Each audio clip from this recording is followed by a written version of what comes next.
Hello મિત્રો, જય શ્રી કૃષ્ણ, જય માતાજી બધાને. કેમ છો બધા? મજામાં જશો ને મજામાં જ રહેજો. ને આજના નવા બ્લોગમાં તમારું હાર્દિક સ્વાગત છે. તો આજે જો અમે છે ને નાઈને નવરા થઈ ગયા, કામ કરી નાખ્યું બધું ને અમારા જો બે ગયા. એ તે નાય બાઈને તૈયાર થઈને મસ્ત ફ્રેશ થઈને બેસી ગયા. ને શ્રાવણ મહિનાના બધાને હર હર મહાદેવ. ને આજે છે ને મિત્રો મારે રવિવારની પણ રજા આવે. મારા મહિનામાં બીજો ચોથો શનિવાર બે રજા આવે અને 4 રવિવારની એમ કરીને 6. એટલે આજે મેં કીધું હજી ઘરે છું ને ટાઈમ છે એટલે કીધું બ્લોગ બનાવી નાખીએ. તો મારા બ્લોગમાં લાઈક શેર ને સબસ્ક્રાઈબ કરતા રહેજો મિત્રો, કેમ કે વોચ ટાઈમ ઘટે એટલે આમ તો તમે બધા બહુ મારા સમજો મિત્રો છો એટલે કાંઈ કહેવું તો પડે નહીં, પણ તોય કેમ કે મારી યુટ્યુબ ફેમિલી એટલી સરસ છે ને કે કીધા વગર મને લાઈક ને કમેન્ટો કરી જ દે છે, પણ તોય હું જાણ કરું છું. ને હવે છે ને મારે એક થોડુંક કામ છે. કામમાં એવું છે કે તમે વિડીયોમાં આગળ બના રહેજો, હું તમને બતાવું. ને જો મિત્રો મારે છે ને આ કામ છે. કેમ ખબર કે આ ઘઉંની અંદર લાલ કીડીઓ બહુ થઈ ગઈ. મારા સારા ઘઉં છે, મેં અંદર પાવડર પણ નાખ્યો છે, પણ કાંઈ ખબર નહીં. હવે મને વજન લાગ્યું એટલે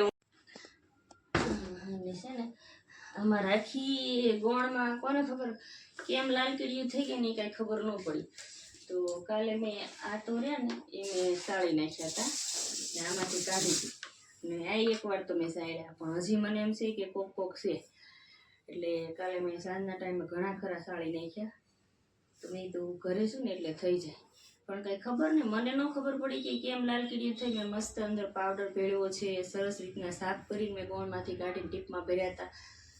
પણ આ તો છોકરાઓ બેઠા હતા ને તો કે મમ્મી આમાં લાલ કીડીઓ થઈ, એટલે મેં કીધું લાવો, કીધું આજે રજાના દિવસે સાળી નાખીએ.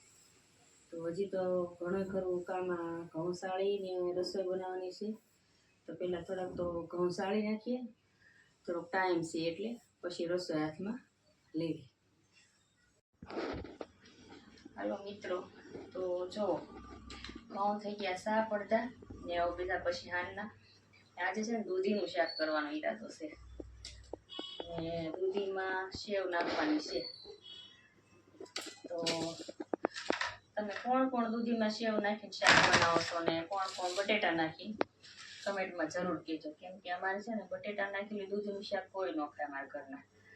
એમના બધા છે ને સેવવાળું ભાવે. એટલે હવે શાક બનાવવાનું છે. સવારમાં ભાખરી બનાવી હતી તે ઘણી ખરી પડી છે. જો છોકરાઓને રોટલી ખાવી તો રોટલી બનાવવી પડશે, નહીંતર પછી બાજરાનો રોટલો.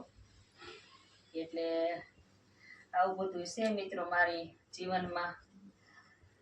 તો હવે છે ને તમારે એક કામ કરવાનું છે, મારો વિડીયો જોવાનો છે ને લાઈક શેર ને સબસ્ક્રાઈબ કરવાનું છે.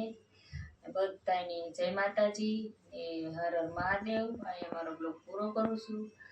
આવજો.